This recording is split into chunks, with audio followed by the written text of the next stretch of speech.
మరోసారి పెరగబోతున్నాయి. సుమారుగా 10 రూపాయల మేర పెంచే అవకాశం ఉంది. ఆయిల్ కంపెనీల దిశగా ఆలోచన చేస్తున్నాయి.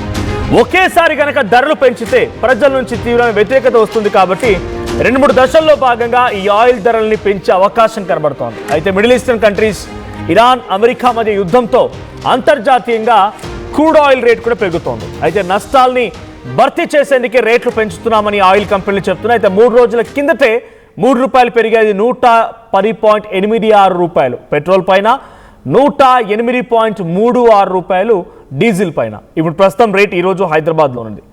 3 రోజులు అవుతోంది, అప్పుడే మళ్ళీ అమాంతంగా మళ్ళీ రేట్లు పెంచుతామంటున్నారు. సో 110 రూపాయలతోనే జనమంతా అల్లాడిపోతున్నారు. గతంలో ఒక 10 పైసలు పెరిగితేనే అల్లకల్లోలం అయిపోయేది, ప్రతిపక్షాలు మొత్తం ఆందోళన చేపట్టేవి. సో గతంలో 2 డేస్ బ్యాక్ ఈ రేట్స్ పెరిగినప్పుడు సోషల్ మీడియాలో కొన్ని వీడియోలు వైరల్ అవుతున్నాయి. మాజీ ప్రధాని అటల్ బిహారీ వాజ్పేయి ఆయన కాంగ్రెస్ పార్టీ ప్రభుత్వంలో అప్పుడు 7 పైసలు పెరిగిందంట పెట్రోల్ పైన. సో అప్పుడు ఒక ఎద్దుల బండి పైన కుర్చీ వేసుకొని ఆయన పార్లమెంట్కి వెళ్ళారు. అంటే ఈ స్థాయి నిరసనలు ఉండేవి, ఈ స్థాయిలో ఆందోళన ఉండేది, ఈ స్థాయిలో అక్కడ సిచ్యువేషన్ మారుతూ ఉండేది. ఒక బస్సు టికెట్ పైన 5 పైసలు పెంచితే, కరెంట్ పైన 10 పైసలు పెంచితే ఆందోళన చేపట్టే ప్రతిపక్షాలు ఇప్పుడు 3-4 రూపాయలు 10 రూపాయలు పెంచిన ప్రతిపక్షాలు సైలెంట్గానే ఉంటున్నాయి. ఆందోళన చేయాల్సిన ప్రతిపక్షాలు సైకిల్ ర్యాలీలు, లేకపోతే సైకిల్ వేసుకుని నిరసన తెలపడాలు, లేకపోతే ఎద్దుల బండిపై గతంలో అటల్ బిహారీ వాజ్పేయి వెళ్ళినట్టుగా ఆ రకంగా వెళ్ళేటువంటి ఆ ప్రయత్నాలు ప్రతిపక్షాలు చేయాల్సింది పోయి ప్రభుత్వంలో ఉన్నటువంటి పెద్దలే డైరెక్ట్గా ఆందోళన చేపట్టినట్టుగా వాళ్ళంతా మెట్రోలోకి వెళ్తున్నారు. అంటే వాళ్ళందరూ పబ్లిక్ని మోటివేట్ చేస్తున్నట్టుగా ఉంది. కానీ గతంలో వీళ్ళు చేసే యాక్టివిటీస్ అన్ని కూడా ప్రతిపక్షాలు చేసేవి. ఎద్దుల బండిపై వెళ్తున్నారు, సైకిల్ దొక్కుంటూ వెళ్తున్నారు, వాహనాలను తగ్గించుకుంటున్నారు, మెట్రోలోకి వెళ్తున్నారు, సో బస్సులోకి వెళ్తున్నారు, పబ్లిక్ ట్రాన్స్పోర్టేషన్ వాడుతున్నారు. కానీ ఎన్ని రోజులు? నిన్న నేను చూసాను, తెలంగాణ రాష్ట్ర బీజేపీ అధ్యక్షుడు రామచంద్రరావు మెట్రోలో ప్రయాణించారు. వి అప్రిషియేట్ యూ, సామాన్యుల్లాగా మీరు కూడా మెట్రోలో ఎక్కుతున్నారు, పబ్లిక్ ట్రాన్స్పోర్టేషన్ వాడుతున్నారు. కానీ ఎన్ని రోజులు? ఇప్పుడు ధరలు పెరిగినందుకు మోదీనో దేశ ప్రభుత్వానో నిర్ణయించడం అని కాదు, కానీ ఎన్ని రోజులుగా ఈ విపత్తు ఉంటుంది, దీన్ని ఓవర్కమ్ చేసేటువంటి బాధ్యతలో పనిలో భాగంగా ఎటువంటి ఆల్టర్నేట్ సోర్సెస్ని తీసుకొస్తున్నారు, ఆల్టర్నేట్ ఆప్షన్స్ ఏంటి? ఎలక్ట్రిక్ వెహికల్స్లో దాని సెక్యూరిటీ ఏంటి, సేఫ్టీ మెజర్స్ ఏంటి, ఎన్ని చోట్ల ప్లగ్-ఇన్ పాయింట్స్ ఉన్నాయి, సో గ్యాస్ సిఎన్జి అంటున్నారు, సిఎన్జి ఎన్ని చోట్ల అవైలబిలిటీగా ఉంది, సో మరి ఆల్టర్నేట్ రూట్స్ ఏంటి? ఇప్పుడు మెట్రో వాడుతున్నాం, మెట్రో వాడిన అంత మాత్రాన ఈ సమస్యకు పరిష్కారం అవుతుందా? సో దీని ఆల్టర్నేట్ సోర్స్ ఏంటంటే కూడా పబ్లిక్ నుంచి కొంత ఆగ్రహం వెక్కుతున్నారు. సో 3 రూపాయలు పెరిగింది, ఇది అమాంతంగా 10 రూపాయలు పెరిగే అవకాశం కూడా కనబడుతోంది. ఇప్పటికే మోదీ తన కాన్వాయ్లో 40-50 వెహికల్స్ ఉంటే కేవలం 2 వాహనాలే వాడుతున్నారు. ఏపీ ముఖ్యమంత్రి చంద్రబాబు కూడా 4 వాహనాల్లో వెళ్తున్నారు, డిప్యూటీ సీఎం పవన్ కళ్యాణ్ 4 వాహనాల్లో వెళ్తున్నారు, కొంతమంది కేంద్ర మంత్రులు సైతం సైకిల్లో వెళ్తున్నారు. ఢిల్లీలో వాళ్ళు చేయాల్సినటువంటి నిత్యం రోజు వెళ్ళేటువంటి కార్యక్రమాలకన్నింటి కూడా మెట్రోని వాడుతున్నారు, పబ్లిక్ ట్రాన్స్పోర్టేషన్ బస్సెస్ని వాడుతున్నారు. కానీ ఎన్ని రోజుల పాటుగా ఇది జరుగుతుందో యాజ్ ఆఫ్ నో కొంత సిచ్యువేషన్ ఎక్స్ట్రీమ్ అని చెప్పాలి. బట్ ఒకటైతే క్లియర్, ఆయిల్ కంపెనీ నష్టం జరుగుతుంది అని చెప్పి ఆయిల్ కంపెనీలు రేట్లు పెంచుతూ ఉన్నాయి. ఇది సుమారుగా 10 రూపాయల వరకు పెంచే అవకాశం ఉంది. ఇప్పుడు 110 కాస్త 120 పైబడే అవకాశం కూడా కనబడుతుంది. ఒకసారి మోదీ హైదరాబాద్ సభలో, మన హైదరాబాద్ వచ్చినప్పుడు హైదరాబాద్ సభలో ఈ విషయం పైన మాట్లాడుకొచ్చారు. మోదీ ఏం మాట్లాడారో చూద్దాం.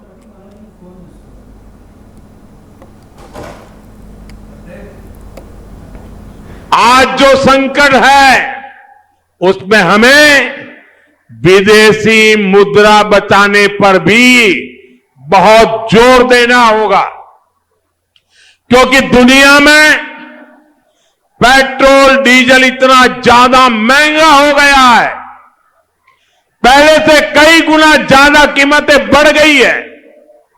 तो हम सबका दायित्व है कि पेट्रोल डीजल की खरीद पर जो विदेशी मुद्रा खर्च होती है, पेट्रोल डीजल बचाकर हमें वो मुद्रा भी बचानी है.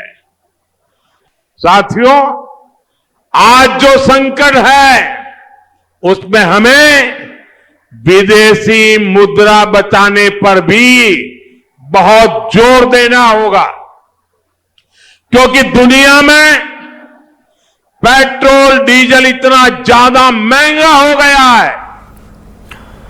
రైట్, ప్రపంచ దేశాల్లో పెట్రోల్ డీజిల్ వినియోగం పెరిగింది. అట్ ది సేమ్ టైం యుద్ధం నేపథ్యంలో సప్లై కూడా తగ్గిపోతోంది. కాబట్టి మనం వాటిని తగ్గించడం, అంటే వాటిని వినియోగించడం తగ్గించాలి. ఇది మోదీ మొన్న హైదరాబాద్కు వచ్చినప్పుడు పరేడ్ గ్రౌండ్లో ఆయన చేసే ప్రసంగం. బంగారం కొనొద్దు, ట్రిప్స్ ఆపేయండి, విదేశాలకు వెళ్ళేవాడు వెళ్ళకండి, తర్వాత ఏదైనా ఎక్కువగా మీరు ఖర్చు చేయాలనుకుంటే ఖర్చును కూడా తగ్గించుకోండి అంటున్నారు. అంటే ఇవన్నీ కూడా గతంలో ఇట్స్ డిక్లేర్డ్ ఎమర్జెన్సీ అంటే ఎమర్జెన్సీ డిక్లేర్ చేసేవారు, but it's an indication to emergency. Modi చెప్పిందేమో ఇండికేషన్ టు ఎమర్జెన్సీ. గతంలో 1970s ఆ టైంలో కాంగ్రెస్ గవర్నమెంట్ ఉన్నప్పుడు ఎమర్జెన్సీ డైరెక్ట్గా డిక్లేర్ అయింది. ఇప్పుడేమో it's an indication to emergency. బంగారం కొనొద్దనడం, ట్రావెల్స్కి బంద్ చేయమని చెప్పడం, ఖర్చును తగ్గించుకోమనడం, ఇవన్నీ కూడా మరి ఒక వ్యక్తి నేను ఒక నెలకి 1 లక్ష రూపాయలు ఖర్చు చేస్తున్నాను అనుకుంటే ఆ 1 లక్ష రూపాయలు ట్యాక్స్ ఎంత పోతుంది గవర్నమెంట్కి? ఆ రకంగా గవర్నమెంట్కి ఆదాయం దొరుకుతున్నట్టే కదా. ఇప్పుడు నేనే ఖర్చు చేయడం మానేస్తే గవర్నమెంట్కి ఆదాయం ఎట్లా వస్తుంది? సో గవర్నమెంట్కి ఆదాయం ఎట్లా వస్తుంది? గవర్నమెంట్ డెవలప్మెంట్ యాక్టివిటీస్ ఎట్లా చేస్తుంది? సో వాళ్ళకి అంటే ఇది it's an indication of emergency కనబడుతోంది. మేము సిచ్యువేషన్లో లేమని రకంగా మోదీ చెప్తున్నట్టుగానే ఉంది. సో మీరు కూడా రియాక్ట్ అవ్వండి. సో ఎన్నికలు కాగానే రేట్లు పెంచుతున్నారా, జనాల్ని మోసం చేస్తున్నారా? ఇది ప్రతిపక్షాల వర్షన్. సో మీరేమనుకుంటున్నారు? ఇక్కడ ఓటింగ్లో పార్టిసిపేట్ చేసే ప్రయత్నించండి. ఇప్పటివరకు 70% అవును ఎన్నికలు అయిపోగానే రేట్లు పెంచుతున్నారని చెప్తున్నారు. కొన్ని కామెంట్స్ కూడా వస్తున్నాయి. మీరు కూడా నాతో లైవ్లో ఇంటరాక్ట్ అవ్వాలి, మీ అభిప్రాయాన్ని వ్యక్తం చేయాలి. ఈ పెట్రోల్ డీజిల్ ధరలు పెరగడం అంటే కేవలం మీ బైక్లో పోసేటువంటి నెలకి 1000 రూపాయల పెట్రోల్ పోస్తే ఈసారి అదనంగా ఆల్మోస్ట్ 1000 అంటే ఒక 9 లీటర్ల పెట్రోల్ వస్తుంది అనుకోండి. ఇప్పుడు ఒక 8 లీటర్లు 7 లీటర్లు వస్తుంది. మీ పైన మహా అయితే ఒక 200-300 భారం పడుతుందేమో, 200 to 300. కానీ దీని ఎఫెక్ట్ ఎలా ఉంటుంది తెలుసా? మీకు రోజు పాల ప్యాకెట్స్ వస్తూ ఉంటాయి. ఏదో పాల ప్యాకెట్ మీరు పర్చేజ్ చేస్తారు. ఈ పాల ప్యాకెట్ల పైన రేటు పెరుగుతుంది. మీకు కర్డ్ ప్యాకెట్స్ పైన రేటు పెరుగుతుంది. మీకు సప్లై అయ్యేటువంటి ఆయిల్ పై రేటు పెరుగుతుంది. బికాస్ ట్రాన్స్పోర్టేషన్ ఎక్కడి నుంచి పట్టుకోవాలి? మరి ట్రాన్స్పోర్టేషన్ వెహికల్లో పెట్రోల్ డీజిల్ పోయరా? సో ట్రాన్సిట్ ఛార్జెస్ పెరుగుతాయి, ట్రాన్స్పోర్టేషన్ ఛార్జెస్ పెరుగుతాయి. కాబట్టి ఆటోమేటిక్గా గూడ్స్ పై ధరలు పెరుగుతాయి. ఈరోజు సండే మరంతా చికెన్ సెంటర్ల ముందు, మటన్ సెంటర్ల ముందు కూర్చొని ఉంటారు, నిల్చొని ఉంటారు, బహుశా ఇప్పటికీ క్యూలు కట్టుంటారు. వాటిపైన కూడా రేట్స్ పెరుగుతాయి. అఫ్కోర్స్ ఒక్కసారి పెట్రోల్ డీజిల్ పై రేట్ పెరిగిందంటే దీని ప్రభావం ప్రతి గూడ్స్ పైన ఉంటాయి. సో ఈ చికెన్ అయితే, లేకపోతే ఈ హెన్స్ని, మటన్స్ని, లేకపోతే ఈ కూరగాయలు అయితే మెట్రోలు తీసుకురాలేం కదా. మనుషులం అంటే మెట్రోలో వెళ్ళొచ్చు. మరి ఇప్పుడు ఆల్టర్నేట్ సోర్స్ ఏంటి? మెట్రోలో వీటిని తరలించలేం, గూడ్స్ని వీటన్ని తరలించలేం. రేట్లు పెరిగితే ఎవరు దీనికి రెస్పాన్సిబుల్గా ఉండాలి? ఏ రకంగా ఓవర్కమ్ చేయాలి? సో కమ్యూనికేట్ చేస్తున్నారు, చాలామంది కామెంట్ చేస్తున్నారు ఇక్కడ. సో కామెంట్ వచ్చింది, Rahul Gandhi said long back but BJP after election they had increased. ఈ విషయాన్ని రాహుల్ గాంధీ ఎప్పుడో చెప్పారని ఒక సిద్ధు సతీష్ అంట కామెంట్ చేశారు. సో OnePlus లేటెస్ట్ అంట కామెంట్ అంటే, ఈసారి పెంపు డీజిల్ పెట్రోల్ ధరలు 150 రూపాయలు అయ్యి ప్రజల ఆగ్రహం వ్యక్తం చేస్తే 5 రూపాయలు తగ్గిస్తారు, లేట కొనసాగిస్తారు. ఎగ్జాక్ట్లీ OnePlus అంట మంచి కామెంట్ చేశారు. గతంలో కూడా ప్రభుత్వాలు ఏం చేస్తాయి సహజంగా అన్న మాట ఏంటంటే 150 వరకు పెట్రోల్ చేస్తారు, పబ్లిక్ నుంచి కొంత సివియారిటీ, యాంగ్రీనెస్ వచ్చిన తర్వాత 5 రూపాయలు తగ్గిస్తారు. అంటే ఇప్పుడు 107 రూపాయలు ఏముండే మొన్నటి వరకు 3 రూపాయలు పెంచేసి 110 అయింది. ఇట్లా 150 వరకు చేసిన తర్వాత ఎవరిని అగ్రెసివ్గా ఆగ్రహం వెలగక్కి పబ్లిక్ నుంచి రియాక్షన్స్ వస్తూ ఉంటే యాంటీ గవర్నమెంట్ అవుతూ ఉన్న సమయంలో ఒక 5 రూపాయలు తగ్గించినామని చెప్తారు. మళ్ళీ నెక్స్ట్ మరలా ఏదో జరుగుతుంది నేను చెప్పా బ్రో అని చెప్పి కడియాల గోపాలకృష్ణ అంట కామెంట్ చేశారు. సో ఆ తర్వాత ఇటు OnePlus latest, Iran war Adani అంబానీకి కనక వర్షం కురిపిస్తుంది, మోదీ వాళ్ళు చెప్పినట్టు వింటారు కాబట్టి ఇంకో 6 నెలల్లో లీటర్ పెట్రోల్ ధర 250 అవ్వడం అది కూడా చూస్తామని OnePlus కామెంట్ చేశారు. నిజంగానే మీ పేరేంటో తెలియదు, please do comment. And the same time మీరు మంచిగా రియాక్ట్ అవుతున్నారు, మీకు కింద కనబడుతున్న నెంబర్స్ కూడా కాల్ చేసే ప్రయత్నం చేయండి. డెఫినెట్గా లెటర్ స్టాక్ మీ ఒపీనియన్ కూడా చెప్పి ప్రయత్నించిద్దాం. సో బంకులు ఓకే, బయట కూడా దొరుకుతుంది, 3 పెంచితే 5 పెంచుతున్నారు. నిజంగానే బంకులో 110 రూపాయలు అనుకుంటే గ్రామీణ ప్రాంతాల్లో ఈ పెట్రోల్ పంప్స్ ఉండవు. అక్కడ ఉన్నటువంటి కిరాణా కొట్టులోనే ఈ పెట్రోల్ అమ్ముతూ ఉంటారు, చాలామంది అక్కడక్కడనే కొనుక్కుంటూ ఉంటారు. గతంలో 107 రూపాయలు ఉన్నప్పుడే అక్కడ 140 రూపాయలు ఉండేది కిరాణా షాపులో గ్రామీణ ప్రాంతాలలో. ఇప్పుడు 3 రూపాయలు పెంచడం వాళ్ళు 5 రూపాయలు పెంచుతారు, మళ్ళీ మొత్తం 145 అవుతుంది. అంటే 145 అప్రాక్స్ గ్రామీణ ప్రాంతాల్లో 1 లీటర్ పెట్రోల్ విషయంలో. సో నిజంగా ఆయన చెప్పిన కామెంట్ కరెక్టే. తర్వాత గంటి కళ్యాణ్ ఎస్ అంటున్నారు, ఎలక్షన్ తర్వాత పెంచారా అంటే ఎస్ అంటున్నారు. సో ఆల్రెడీ 2 నెలల క్రితమే హెచ్చరించారు సంక్షోభం రావచ్చు, జాగ్రత్త పడని చెప్పి ఉన్నారు. సో హెచ్చరించారు ఓకే, బట్ ఆ హెచ్చరికల్లో నుంచి ఎలా బయటపడాలి అనే ఆలోచన కూడా డెఫినెట్గా గవర్నమెంట్స్ వైపు నుంచి ఉండాలేమో. So fuel crisis, Hyderabad man deliveries food on horse. వా, ఫ్యూయల్ క్రైసిస్ కారణంగా రణస్థలి అట కామెంట్ చేసిన మాట ఏంటంటే, హైదరాబాద్ మ్యాన్ ఒక గుర్రం పైన ఫుడ్ డెలివరీ చేస్తున్నారంట, మరి ఎక్కడో తెలియదు, please do comment. So Chadalavada Anjaneyulu. So కానీ పెరిగిన వాటికి అన్నింటికి వీరభద్రుడు అయిందంట. సో ఇదో కామెంట్. తర్వాత buy EV vehicles and please don't depend on diesel petrol as we are important it from outside. So మనం బయట నుంచి ఇంపోర్ట్ చేసుకుంటున్నాం have some sense when doing something. Of course petrol డీజిలే కాదు, ప్రతిదీ ఇంపోర్ట్ చేసుకుంటున్నాం, మనం ప్రతిదీ ఇంపోర్ట్ చేసుకుంటూనే ఉన్నాం. ఇప్పుడు ఇంపోర్ట్ చేసుకున్నంత మాత్రాన రష్యాలో ఇండస్ట్రీస్ ఆగిపోయినాయా? వాళ్ళు అక్కడి నుంచే వాళ్ళ దగ్గర ఓన్ ప్రొడక్షన్ ఉన్నా బయట నుంచి సప్లై చేసుకుంటారు. అమెరికా నుంచి ఓన్ ప్రొడక్షన్ ఉన్నా బయట నుంచి వాళ్ళు డీజిల్ సప్లై చేసుకుంటున్నారు. ఓన్ ప్రొడక్షన్ ఆగిపోలేదు కదా. ఇప్పుడు చెప్పండి, మోదీ గారు 2 వాహనాల్లో వెళ్తున్నారు, ఎన్ని రోజుల పాటుగా వెళ్తారు ఇట్లా? అంటే ఇక ప్రధాని పర్మనెంట్గా జీవో పాస్ చేస్తారా? ప్రధాని అయిన వారు 2 వాహనాలే వాడాలని చెప్పి. నిన్న మొన్న నేను బీజేపీ నాయకులు తెలంగాణలో ఈ ప్రాంతాల్లో కూడా మెట్రోలో వెళ్ళడం చూశాను. ఎన్ని రోజులు వెళ్తారు మెట్రోకి? ఇక రోజు మీ ఇంటి దగ్గర నుంచి మెట్రోలోనే వచ్చి మెట్రోలోనే పోతారా? మెట్రోలోనే వస్తారా? గ్యారంటీ ఇది. నేను చెప్తోంది ఇక్కడ అవైలబిలిటీ లేదు ఉంది అని కాదు, నాకు కూడా తెలుసు, మీకన్నా ఎక్కువగా రోజు మేము యుద్ధం విషయంలో మాట్లాడుతున్నాం. కానీ ఇక్కడ పెట్రోల్ ధరలు పెరిగినంత మాత్రాన సమస్యకు పరిష్కారం అవుతుందా? ఆల్టర్నేటివ్ సోర్సెస్ ఏంటి? ఇలా కూడా ఉంటుంది. మా ప్రతినిధి పవన్ కూడా సిద్ధంగా ఉన్నారు ఫోన్ లైన్లో. రైట్ పవన్, సో పెట్రోల్ ధరలు డీజిల్ ధరలు మరోసారి అమాంతంగా పెరిగే అవకాశం ఉంది, 10 రూపాయల మేర పెంచొచ్చు అని చెప్పి ఆలోచన చేస్తున్న ఆయిల్ కంపెనీని తెలుస్తోంది. నిజంగా ఆ స్థాయిలో పెంచితే 120 రూపాయలు అవుతుంది పెట్రోల్ ధర. దీని ప్రభావం ఎలా ఉండబోతోంది? ఏ రకంగా పబ్లిక్ పైన భారం పడబోతోంది? జస్ మనోజ్, గతంలోనే చూసాం ఒక పెట్రోల్ డీజిల్ పై 3 రూపాయల పైన కేంద్రం పెంచడం జరిగింది. ఆ తర్వాత ఇప్పుడు మరొకసారి పెట్రోల్ పై భారం పడబోతున్నట్టుగా తెలుస్తూ ఉంది. ఇప్పటికే చాలా వరకు హైదరాబాద్లో సిటీలలో ఇప్పటికే ట్రాఫిక్ కొంచెం తగ్గినట్టుగా కనిపిస్తూ ఉంది. ఏదైతే పెట్రోల్ రేట్లు పెరిగాయో తర్వాత ఫ్యూచర్లో పెరుగుతాయంటా ఉన్నారు. ఎప్పుడైతే మోడీ గారు మాట్లాడినప్పుడు పెట్రోల్ని చాలా పొదుపుగా వాడుకోండి, అదేవిధంగా ఇటు ఖర్చులు ఎక్కువగా చేయొద్దు అని చెప్పిన నేపథ్యంలో అప్పటి నుంచి కూడా అందరూ కూడా కొంతమేరకు పబ్లిక్ ట్రాన్స్పోర్ట్ ఇటు మెట్రోలు యూజ్ చేసినట్టుగా తెలుస్తూ ఉంది. ఈ మేరకు ఇటు గతంలో చూసుకుంటే ఏమొస్తారు ట్రాఫిక్ గంట పట్టే సమయంలో ఇప్పుడు సుమారుగా 30 నిమిషాల ట్రాఫిక్ వ్యవధి కనిపిస్తూ ఉంది.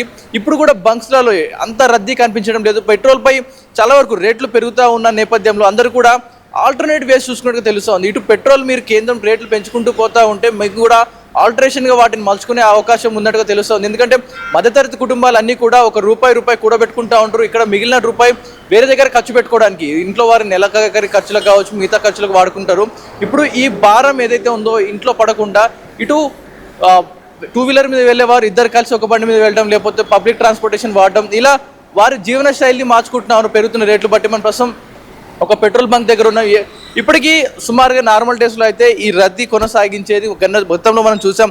ఏ మోస్తారులో ఇక్కడ అంతా ట్రాఫిక్ పెట్రోల్ కోసం దిగబడ్డ జనాలందరూ కూడా ఇప్పుడు పబ్లిక్ పెట్రోల్ బంకుల ముందు వేచి ఉండాలంటే కొంచెం చిరాకు పడుతున్నట్టు కనిపిస్తూ ఉంది. అవసరమైతే తప్ప బండ్లు తీయమన్నట్టుగా కనిపిస్తూ ఉంది. ఇటు ఒక్కసారి రేట్లు పెంచినా, ఒకవేళ ఒక్కసారిగా రేట్లు పెంచినా ప్రజలు ఒక్కసారిగా ఆగ్రహయుతులై రోడ్ల మీదకి వచ్చి ధర్నాలు గొడవలు చేసే ఉన్న నేపథ్యంలో ఇటు మెల్లమెల్లగా ఏదైతే మనకు ఎల్పిజి గ్యాస్ సిలిండర్లు ఏవైతే 30 రూపాయలు 40 రూపాయలు అలా పెంచుకుంటూ సుమారు 700 నుంచి ఇప్పుడు 1000 రూపాయలు 1100 వరకు 1300 వరకు ఎలా అయితే వచ్చిందో సేమ్ పెట్రోల్ కూడా ఇటు 70 రూపాయల నుంచి మొదలైన పెట్రోల్ మనం చూసిన రేట్ల నుంచి అయితే ఇటు ఇప్పటికీ 109 మొన్నటి వరకు చూసినాం. 109 నుంచి ఇప్పుడు ఏకంగా పెరిగిపోతా వస్తుంది 110. ఇప్పుడు 3 రూపాయలు, మళ్ళీ ఇంకో తర్వాత 2 రూపాయలు. కేంద్రం నుంచి మాత్రం గట్టిగా దీన్ని ఒక 120 రూపాయల వరకు తీసుకెళ్లే యోచనలో అయితే కనిపిస్తూ ఉంది. ఎందుకంటే ఇటు భారం బయట నుంచి మనం ఏదైతే పెట్రోల్ కొంటా ఉన్నామో, బయట నుంచి ఇంపోర్ట్ చేసుకుంటా ఉన్నామో, ఆ రేట్లన్నీ కూడా ఇటు దేశం మీద భారం పడకుండా ఇటు తిరిగి ఇదే రెవెన్యూ జనరేట్ చేసేలాగా పడుతున్న భారం ఏదైతే ఉందో దాన్ని మెల్లమెల్లగా పెంచుకుంటూ పోతా ఉన్నారు. గతంలో పెంచిన రేట్లు ఏవైతే ఉన్నాయో ఇటు ఆయిల్ ఇంపోర్ట్స్ కంపెనీస్ ఏవైతే ఉంటాయో వారికి లాభం కూర్చేలా చేయడం జరిగింది. ఎందుకంటే వారు నష్టాల్లో క్రూడ్ ఆయిల్ని అధిక మోతాదులో ఇంపోర్ట్ చేసుకుంటున్నారు కాబట్టి వారికి నష్టాలు కలిగించొద్దన్న నేపథ్యంలో వారికి ఒక 20 రూపాయలు ట్యాక్స్ తగ్గించడం జరిగింది. ఈ నేపథ్యంలో ఇటు పబ్లిక్ పై భారం వేయలేదు. కానీ ఆ 20 రూపాయల ట్యాక్స్ తగ్గించిన తర్వాత దాన్ని మెల్లమెల్లగా ప్రజల మీద ఇటు 3 రూపాయలు 2 రూపాయలు అలా పెంచుకుంటూ పోతా ఉన్నారు.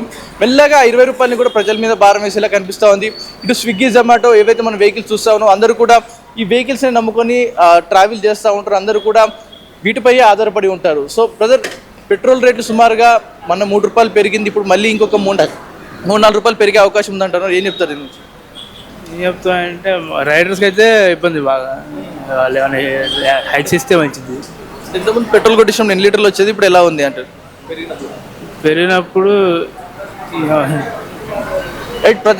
కొంతమందితో మాట్లాడించే ప్రయత్నం ఇటు గిగ్ వర్కర్లు ఏవైతే ఉన్నారో ఒక 20 రూపాయలు పెంచాలి, ట్రాన్స్పోర్టేషన్ కిలోమీటర్కి 20 రూపాయలు పెంచాలి అంటూ కూడా మాట్లాడే నేపథ్యంలో ఇటు మళ్ళీ ఇప్పుడు పెట్రోల్ రేట్ పెరుగుతూ ఉన్నాయి. ఇప్పుడు పెరిగిన రేట్లకి మళ్ళీ కూడా ట్రాన్స్పోర్టేషన్ మళ్ళీ పెరుగుద్ది కాబట్టి మళ్ళీ రేట్లు పెంచే అవకాశం ఉందా లేదా కొంతమందితో మాట్లాడదాం.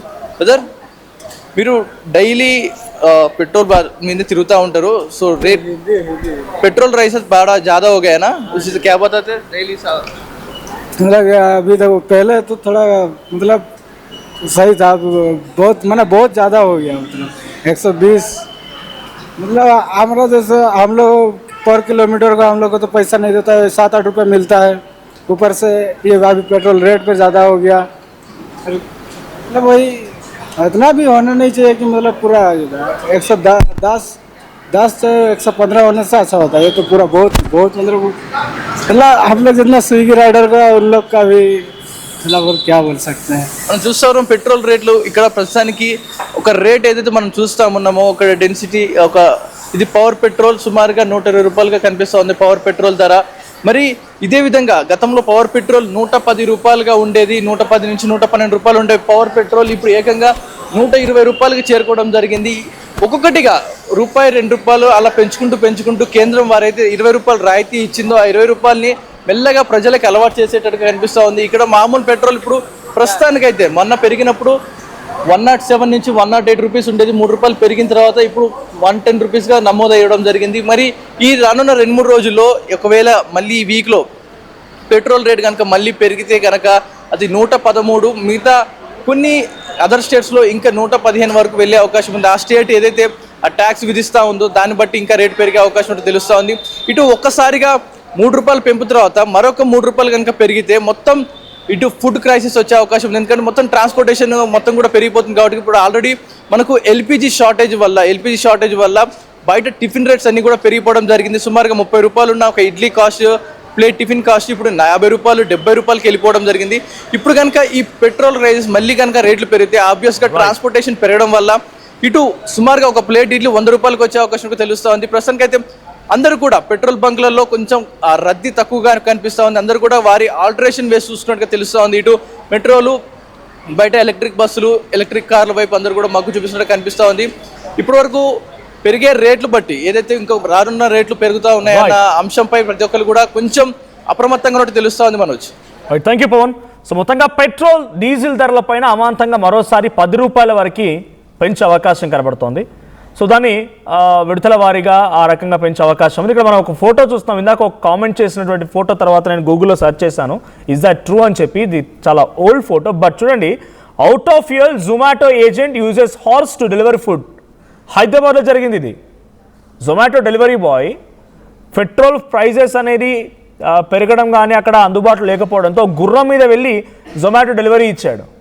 ఇక రాను మళ్ళీ గుర్రాలని హైదరాబాద్లో ఒకప్పుడు ఉండేవంట, ఎద్దుల బండ్లు, తర్వాత ఈ గుర్రాలు, వీటిపైన ట్రాన్స్పోర్టేషన్ ఎక్కువగా ఉంటాయి కనుక, కార్ట్స్ ఉంటే కనుక డాంకీస్ని యూజ్ చేసేవాళ్ళంట.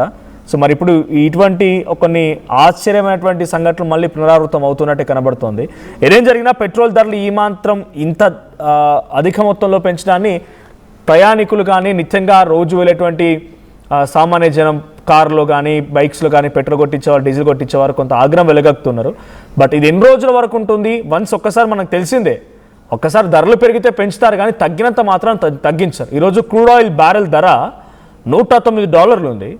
ఈ పెరిగింది ఈరోజు, మొన్నటి వరకు $97 కూడా వచ్చింది. అప్పుడు తగ్గించిరా? అప్పుడు తగ్గించలేదు కదా. వన్స్ పెంచిన తర్వాత పెంచుతారు కానీ తగ్గించారు. ఇంకా ఈరోజు 110 రూపాయలు అయిందనంటే ఇక ఎట్టి పరిస్థితిలో తగ్గదు, ఇది పెరుగుతూనే ఉంటుంది. సో ఇంకా పెరిగే అవకాశం కూడా ఉంది. సో మీరేమనుకుంటున్నారు? ఈ స్థాయిలో పెట్రోల్ డీజిల్ ధరలు పెంచడాన్ని ఎలా చూస్తున్నారు? అట్ ద సేమ్ టైం ఈ ప్రభావం కేవలం డైరెక్ట్గా పెట్రోల్ పొట్టించేటువంటి బైక్స్ పైన, కార్ల ఓనర్ల పైనే కాదు, ప్రతి వస్తువు పైన ఉంటుంది. ప్రతి వస్తువు ధర పెరిగిపోతుంది. తర్వాత ఇన్ఫ్లేషన్కి దారి తీసే అవకాశం కూడా ఉంది. సో మీరేమనుకుంటున్నారు? మీ అభిప్రాయం ఏంటి? మీ సూచన సలహా ఏంటి? కామెంట్ చేయండి.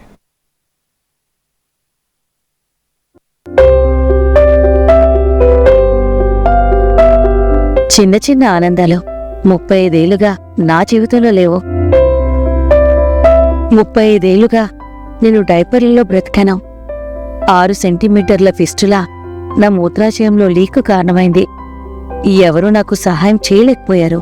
ఏఐఎన్యూలో వైద్యులను కలిసే వరకు. అక్కడ వారు రోబోటిక్ శస్త్రచికిత్సతో నాకు పరిష్కారం ఇచ్చారు. వారు నా ఆత్మవిశ్వాసాన్ని కూడా తిరిగిచ్చారు. Precision care makes it possible. The Center for Robotic Surgery at AINU.